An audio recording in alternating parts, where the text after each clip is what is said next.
My wife said I'm just a paycheck. But she forgot I was listening. He's too dumb to notice anything. And I was building her baby's crib when she said it. I was halfway through building a crib for our newborn when I heard it. My hands were steady. The drill was humming. Soft music playing in the background. And then I heard her voice, sharp, low, vicious. I don't love him. I never did. He's just a paycheck with hands. At first, I thought I'd misheard. But then her mother responded with a cold certainty that punched me right in the chest. We'll get custody when he breaks. My heart stopped mid-beat. She wasn't whispering. She didn't even lower her voice. Like I wasn't in the next room with a screwdriver and a dream. And just when I thought it couldn't get worse. Her teenage daughter from her first marriage, the same girl I drove to school, baked birthday cakes for, helped with math homework, she giggled and said, "Can I spit in his food?" I don't remember blinking. I didn't say a word. I just kept drilling. Screw by screw. Wood to wood. Holding everything together while my whole life quietly came apart. It's strange. The moments that break you aren't always loud. They're soft, casual, almost boring. But they stick. And they rot you from the inside. That night, I slept on the couch. Not because I had to, but because I couldn't stand the thought of lying next to her, of hearing her breathe. In the morning, they acted like nothing happened. She made coffee. The girl scrolled TikTok. Her mother complimented the crib. And I smiled. Because now, I knew everything. That night, I backed up every text, every call, every photo. I recorded them talking when they didn't know I was home. I copied her messages from the cloud. I tracked the money. Turns out, I wasn't paranoid. I was just too late. This didn't start yesterday. It had been going on for months. Maybe even years. The marriage? A lie. The baby? A trap. Me? Collateral. She played the long game. Moved in slow. Married fast. Quit her job right after the honeymoon. Got pregnant before the first anniversary. And all the while, I thought I was building a life. But I was building a cage. Every "I love you" was strategy. Every kiss was currency. Every quiet moment calculated. I kept working. I didn't say anything. I let her believe I was still blind. Because if I've learned anything in life, it's this. You don't confront a snake. You watch it slither. You learn its path. And when the time is right, you cut off the head. So I played along. I told her she looked beautiful. I brought home groceries. I kissed her goodnight. And every night, while she slept, I planned my escape. But here's the twist she never saw coming. I didn't want revenge. I didn't want to scream or fight or win. I just wanted out. Clean. Quiet. Final. But life has a way of turning even the best plans to dust. Because 3 weeks later, something happened that flipped everything upside down. And suddenly, I wasn't the one being hunted anymore. They were. After that night, I stopped sleeping. Not completely. Just enough to stay alert. I'd close my eyes for an hour or two. Then I'd lie there, staring at the ceiling, thinking about everything I missed. The signs were all there. I just didn't want to see them. Like how she never let me see the medical bills during her pregnancy. Said it was too stressful for me. How she stopped inviting me to her doctor appointments after the second trimester. You're busy with work, babe. It's fine. Or the way her phone was always upside down on the kitchen counter. Notifications off. Always silent. I told myself it was pregnancy hormones. Stress. Exhaustion. But the truth? She was preparing my replacement long before she ever kissed me goodnight. Every weekend, she'd visit her mom. Turns out, her mom lived 10 minutes away. But somehow, they needed 5-hour visits. She'd come back glowing. Not tired. Not swollen. Glowing. Now I know why. There was another man. I found the texts. He wasn't some random guy, either. He was her ex-husband. Yeah, the one she divorced for being emotionally distant. The one she said was manipulative and cold. Apparently, he was still in the picture. I read everything. They joked about me. Called me the bank. Said things like, let him pay for the baby, then we'll take her back. Like I was just some farmhand raising someone else's livestock. The plan was simple. Marry me, have the baby, take custody, get child support, and ride off into the sunset with her real family. A perfect little scam. Except they made one mistake. They assumed I was weak. And maybe I was. Maybe I was just a paycheck with hands. But not anymore. I started collecting everything. Screenshots. Audio. Bank records. Her emails. I made backups on hard drives. Uploaded everything to the cloud. Set up alerts if she ever logged into my accounts. And then I did something she never expected. I stopped reacting. She told me we were running low on groceries. I nodded and went shopping. She complained the house was a mess. I cleaned every corner. She accused me of being distant lately. I smiled and held her hand, because if I'd shown even one crack in the mask, she would have known. And I wasn't ready. Not yet. I needed more time. I needed the final puzzle piece. And it came from the last place I expected. Her daughter. The same girl who asked if she could spit in my food. She left her tablet on the couch one day. Unlocked. Curious, I tapped into her chat app. She was messaging her dad, the ex-husband. And in one conversation, he asked, "Does he suspect anything yet?" She replied, "Nope. Mom says he's still too dumb to notice." I stared at the screen, feeling something cold spread through my chest. She was 16, old enough to know what betrayal is, old enough to enjoy it. I put the tablet back, quietly. No reaction. No revenge. Not yet. I needed an exit plan. A way out that wouldn't end with me penniless, custody-less, or worse, gaslit into apologizing for breathing. Because when a manipulator loses control, they don't get sad. They get dangerous. I knew that. So I smiled. And I waited. It was supposed to be another regular Tuesday. She left the house at 11:03 a.m., holding her keys and a reusable shopping bag. Said she was going to the farmer's market. Cute, right? Fresh vegetables. Organic vibes. But I checked the baby monitor.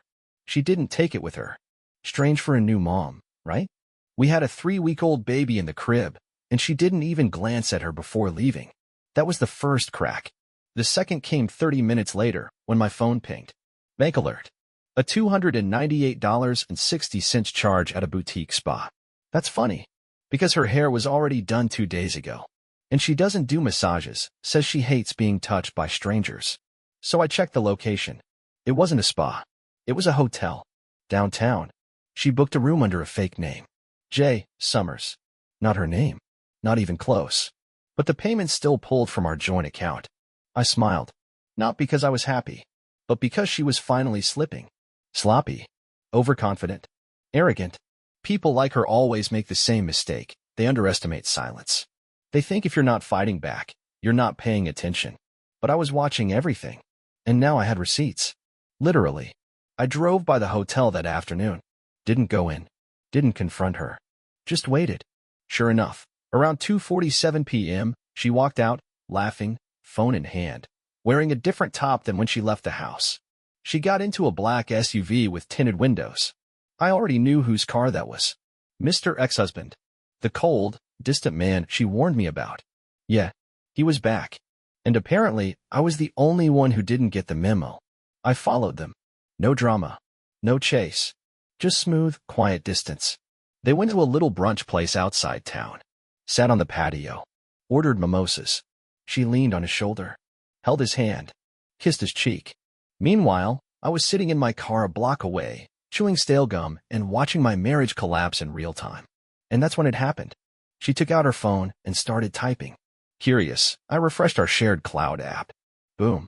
New entry in the notes folder. It read, "Need to finalize lawyer meeting. Custody first, alimony second. Wait until after he signs the life insurance doc. Don't rush." My vision blurred for a second. Life insurance. We had talked about it once. Briefly. Just after the baby was born. She said it would be the responsible thing to do. Said it would help her sleep better. Said it was just in case. And now? It was part of the plan. I leaned back in my seat and laughed. Because she thought she was the one playing chess. But she didn't know I already flipped the board. 2 nights earlier, I had changed my password. Removed her as a beneficiary. Made sure she couldn't access any policies. She didn't know. She was planning for a future she'd never touch. And now? I had proof of intent. I screenshotted everything. Location. Note. Timestamp. Game on. But I wasn't done. Because if I was going to burn this down, I wanted everything. The lies. The betrayal. The money trail. The texts. Everything. And I was going to get it the same way she got me. Slow. Silent. Strategic. That night, she came home late. Said traffic was crazy. Kissed me on the cheek. Smelled like champagne and citrus. I didn't flinch. Didn't ask questions. Just smiled. And told her I'd made dinner. She looked surprised. Even said, "Wow, You're being so sweet lately. I nodded, and inside, I whispered, you have no idea. The first time I realized she was actually dangerous, not just manipulative, not just cruel, but criminal, was over pancakes. She was flipping them in the kitchen, wearing that soft pink robe I bought her last Christmas. The baby monitor was on the counter. Our daughter was sleeping soundly, and I noticed an envelope sticking out of her tote bag. It had my name on it. We don't get much physical mail anymore. Everything's digital. So I casually reached for it while she went to the bathroom. Inside? Legal documents. Custody forms. Already filled out. With my name. My signature. The handwriting was close. Too close. But not mine. I froze. Every hair on my neck stood up. She had forged it. She had already filed fake preliminary custody papers, as if I had agreed to split 60/40ths and pay child support while she kept the house. The worst part? She dated it last week. A full 7 days before she told me we should start thinking about long-term planning. I wanted to scream, punch something, break down. But instead, I put the envelope back, exactly the way I found it. And when she came back into the kitchen humming and smiling, I smiled too. I even kissed her on the forehead and told her the pancakes smelled amazing. Because now, it wasn't just betrayal. It wasn't even personal anymore. It was a setup. She was building a case, faking documents, laying a trail, probably prepping fake text messages to make me look violent or unstable. And I knew exactly where it was going. I've seen it happen to friends, to coworkers, men blindsided by court papers that made them sound like monsters, losing everything in a heartbeat, kicked out of their own homes, paying for kids they never get to see. But I had something she didn't. Time. She thought she was ahead, but she didn't know I already had. Voice recordings of her laughing about the setup with her ex, screenshots of her daughter joking about it, hotel receipts, the cloud backup of her notes planning it all. And now, a forged signature. That changed everything. Because now I wasn't just a victim. I was a witness. And she was going to hang herself. All I had to do was let her talk. So I did. Over the next week, I played perfect husband. I took the baby for walks, made coffee in the morning, ran errands, massaged her feet. I even offered to go over life insurance stuff like she wanted. She lit up. Thought I was buying it again. She pulled out some forms, handed me a pen. I pretended to skim them, then said, "Hey, can I sign this tomorrow? Want to look over the fine print." She looked nervous for a split second, then smiled. "Sure, babe. Take your time." She wasn't used to me asking questions. She thought I was dumb. That was her fatal flaw. And just when I thought I'd seen it all, she handed me her phone, said she was going to take a shower and left it unlocked. Almost like a trap. So I took it. And I opened her hidden photo folder. Not screenshots. Not selfies. Pictures of me. Sleeping. Driving. Holding the baby. In the backyard. Dozens of them. Unflattering angles. Zoomed in. Like she was collecting evidence. One had a timestamp labeled, after the argument. But we hadn't argued that day. It was staged. All of it. She was creating a timeline. Probably to paint me as unstable. Or worse. I copied every image to my drive. Then deleted the recently viewed history on her gallery. She never knew. She came out of the shower in a towel and kissed me on the cheek. I kissed her back. Because now I knew exactly what I had to do. I didn't need revenge. I needed proof. I needed strategy. And I needed a lawyer. But not just any lawyer. I needed one who specialized in custody fraud and document forgery. And lucky for me, I had an ace up my sleeve she never even considered. My cousin, Ethan, Harvard Law, pitbull in court, owed me a favor. I hadn't spoken to him in years. But the second I called, he picked up and said, "You finally ready to drop the hammer?" I smiled. "Oh yeah, it's hammer time." I met Ethan at a diner off the freeway. No cameras. No eyes. Neutral ground. He ordered black coffee. No cream. No sugar. Same as always. I slid a flash drive across the table. He plugged it into his laptop. No questions asked. 10 minutes of silence. Just coffee sips and keystrokes. Then he closed the lid and said 5 words that sent chills down my spine. "She's building a false abuse case." I stared at him. He nodded slowly. "She's laying groundwork. Emotional instability. History of verbal aggression. Pictures without context. Probably text messages she's edited or faked." He leaned in. "She's not just going for custody, man. She's trying to erase you. Erase me. 2 words that hit like a truck. Can she win? I asked, finally. He didn't answer immediately. Then, if you keep doing what you're doing, staying calm, collecting evidence, she's going to trap herself. But if you react emotionally, even once, she'll twist it into ammo. I exhaled. I didn't trust many people. But Ethan? He'd once torn apart a billionaire's divorce case with 2 emails and a grocery receipt. I was in good hands. We set up a plan. Secure all financial accounts. I opened a new bank account in my name only. Transferred half our savings. Left just enough for her to not notice immediately. Install silent surveillance. I set up 2 mini cameras in the living room and nursery. Motion activated. Cloud backup. Hidden inside air purifiers. Backup all devices. I cloned her laptop. Synced her deleted folder. Enabled timestamps on every photo. Changed beneficiaries. I updated my will, my insurance, everything. Removed her completely.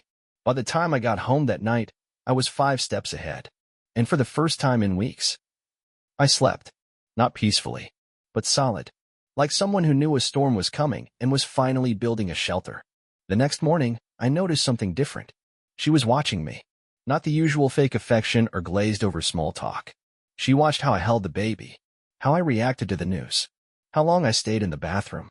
I could feel it. Her 6th sense kicking in. She knew something had shifted, but she didn't know what. So she tried a new tactic. Guilt. That afternoon, she sat next to me on the couch, all soft eyes and warm hands. Said she felt disconnected. Said she missed the way things used to be. Even cried a little. It was a good performance. But I wasn't the same man anymore.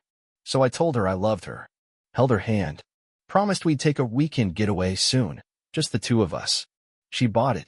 Because manipulators don't believe in change. They think control is permanent.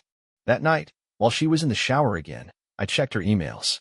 Found an unopened draft titled, Custody Affidavit, Final Version.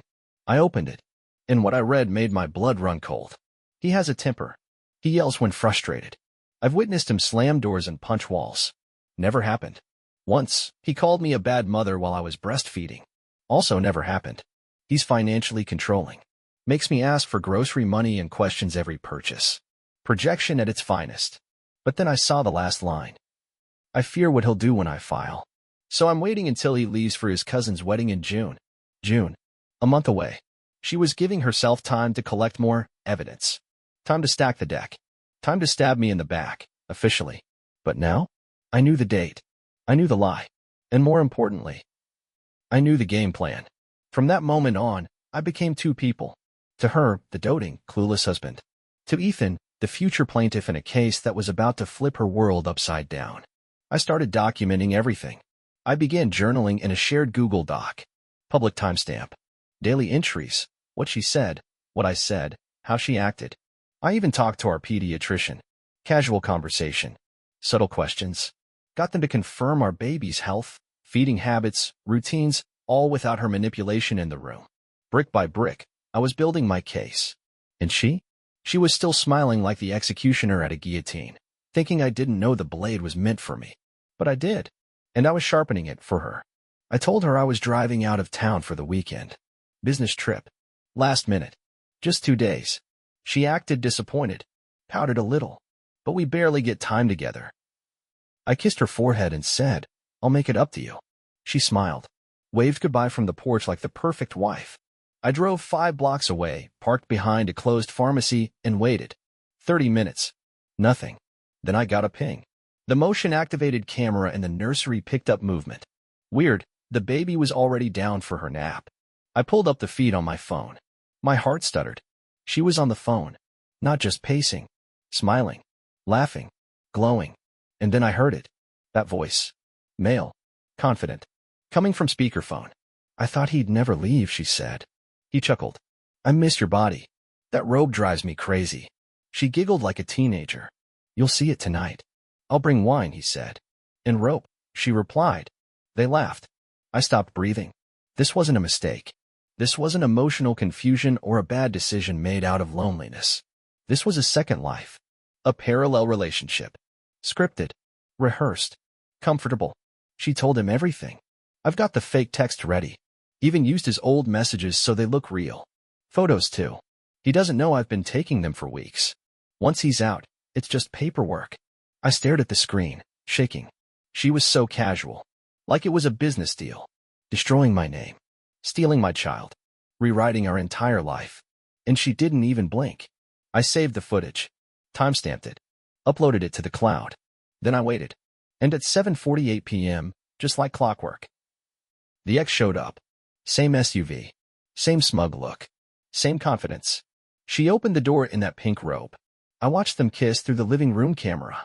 Watched him sit on the couch where I held our baby last night. Watched him drink from the mug I bought her on our honeymoon. I should have felt rage. But I didn't.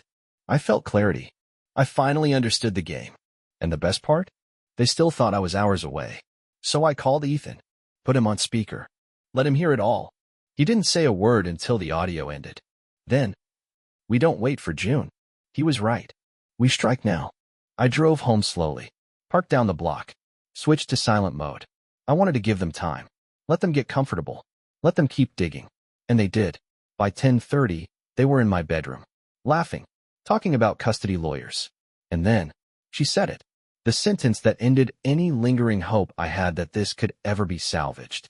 He's too soft to fight. He'll cry, sign the papers, and disappear. Just like his dad did. She didn't know much about my dad. But I did. He was a fighter. Quiet. Smart. Relentless. And he never disappeared. He just walked away from people who didn't deserve him. Just like I was about to. At 10:57 p.m., I texted her one word. Smile. Seconds later, the living room camera captured it. Her eyes going wide as she stared at her phone.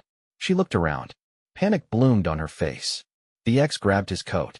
Too late. I was already walking up the driveway. I didn't go inside. Didn't knock. I just stood on the porch, arms crossed, staring at the door, watching through the glass as their plan fell apart in real time. She opened the door. No words. Just a stunned expression. I handed her a manila envelope. Inside, a copy of the hotel receipt, printouts of her note about custody, her fake affidavit, a photo of the forged signature, and a single line at the bottom. Forwarded to legal counsel. Expect contact. I turned and walked away. No yelling. No threats. Just silence. Because silence is what people remember most when they expect war. The letter went out at 8:15 a.m. the next morning. Certified. Legal header. Formal tone. Ethan didn't waste time. It was short and sharp. This office represents me. We are aware of forged legal documents, recorded intent to commit custody fraud, and potential insurance manipulation. Cease any further legal preparations. You are now under formal observation. All future communication must go through counsel. We sent a copy to her email, and another to her mother's. And just for good measure, we CC'd the HR department at her ex-husband's company. Because guess what? He's technically still married. To someone else. Turns out, he forgot to finalize the paperwork. So not only was she scheming, she was sleeping with a man committing bigamy. Yeah, they picked the wrong guy to turn into a paycheck with hands. By 10 a.m., the calls started. First her, then her mom, then blocked numbers. I didn't answer any of them. I just sipped my coffee, looked out the window, and watched her world quietly catch fire. And then, she showed up. At my job. I work in finance. Clean office. Business casual. Lobby cameras. Receptionist with a good memory. She walked in like a hurricane in heels. Screaming. Tears streaming down her face. Where is he? Where is my husband? Everyone turned. Phones lifted. Recordings began. And right there, in the middle of a public office, she cracked. You can't do this to me. You think you're smart? You think this makes you better than me? You're destroying everything. I stood just inside the glass doors, watching. I didn't move. Didn't speak. Security escorted her out 5 minutes later. I didn't need to humiliate her. She did it herself. Ethan smiled when I sent him the footage. Public meltdown. Beautiful. Judges eat that up. She messaged me that night. We need to talk. Please. You're taking this too far. Too far. You forged my name. Built a fake case. Planned to take my child and drain me dry. And now it's too far? I didn't reply. The next morning, she tried a new tactic. Apology. The long kind. Paragraphs. I was scared. I didn't mean to hurt you. I got caught up. I thought you'd leave me eventually, and I panicked. Classic. Project. Lie. Cry. But never take responsibility. Still, I stayed silent. Then came the manipulation. Our baby needs both parents. Don't let this affect her. Now she cared about the baby? The same baby she used like a pawn? The same child she was willing to hand over to a man who wasn't even her legal husband? No, she doesn't get to play the mother card now. And the worst part? She wasn't done lying. Because the next day, she filed a police report, claimed I threatened her at my office. Luckily, surveillance footage said otherwise. Crystal clear. Time. Date. Her voice raised. Me? Calm. Silent. Never even stepped forward. Ethan sent it directly to her attorney. A preemptive strike. By Friday, the report was quietly withdrawn. And she vanished from social media, deleted posts, changed profile pictures. Suddenly on a break with the world. Good. Let her hide. Let her panic. Because we weren't done. Ethan had one more card to play. He filed for emergency custody. Why? Because she was living with a man legally married to someone else, who is not the father of the child, and who was recorded talking about manipulating the legal system. And me? I had clean employment, no criminal history, a mountain of evidence, and witnesses from the office incident. It was checkmate in slow motion. We filed. The hearing was set. 2 weeks. Until then, silence. She didn't call, didn't text, didn't show up. But I knew. I knew she was breaking. And I knew that wasn't the last meltdown. Because when someone builds their whole identity on control, losing it feels like death. Court day. Superior Family Court. 9 a.m. sharp. I wore a navy suit. Clean shave. Calm breath. Ethan met me at the door with a nod. She's here, he said. I looked past the metal detectors and saw her pacing in heels too high for her nerves. She looked tired. Pale. Not the glowing, confident version that planned my downfall. This was someone unraveling. She had her lawyer beside her. A cheap suit, too much cologne, and a manila folder that would soon become very useless. We sat in opposite corners of the courtroom. She didn't look at me, but I watched her. She was trembling. Not because she was scared of me, but because the lie was about to walk into the light. The judge arrived. Older. Calm. No nonsense. Perfect. He read through the case summary. Quiet. Focused. Then, her lawyer stood. Your Honor, my client seeks full custody on the basis of emotional instability and verbal abuse demonstrated by the respondent. We have written statements and screenshots of concerning behavior. I didn't blink. Didn't flinch. Let him speak. Let him die on the hill she built from fake texts and forged timelines. He handed the judge a folder. Inside, photos of me screaming. Screenshots of texts I allegedly sent. Even a printed statement from her daughter claiming I was controlling. The judge skimmed, nodded slowly, then looked at Ethan. Your response. Ethan stood like he owned the floor. No rush. No emotion. Your Honor, we have reason to believe the petitioner is attempting custody fraud via falsified documents and manufactured digital evidence.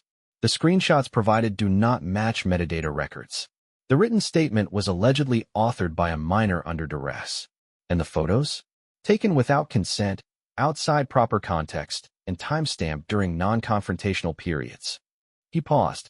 We've also submitted audio recordings, financial logs, cloud data, and surveillance footage proving that the petitioner and her extramarital partner have been conspiring to obtain custody through deception.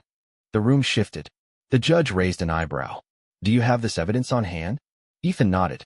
Inserted a USB into the courtroom's shared monitor. Clicked play. Silence. Then, we'll get custody when he breaks. Her mother's voice. Then, I never loved him. He's just a paycheck. Her voice. Then laughter. Then plans. Then lies. By the time the third audio clip played, the one where she said she forged my signature, her lawyer's neck was blotchy red. She whispered to him. He whispered back. Then they both went still. And the judge didn't say a word for 30 seconds. Then, petitioner, do you deny these recordings? She stood up, visibly shaking, hands clenched, voice cracking. I didn't mean it like that. It was out of context. He's twisting everything. The judge tilted his head.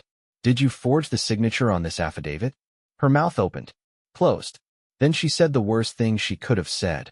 Everyone lies during custody battles. Gasps. Actual gasps from people in the room. Even her own lawyer flinched. The judge held up a hand. Enough. He looked at Ethan.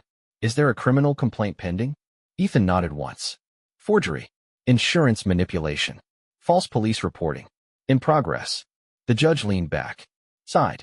looked exhausted. This is one of the most disturbing preliminary hearings I've seen in recent years. He looked at her. Direct. Cold. I am issuing temporary sole custody to the respondent, effective immediately. She inhaled like she'd been punched.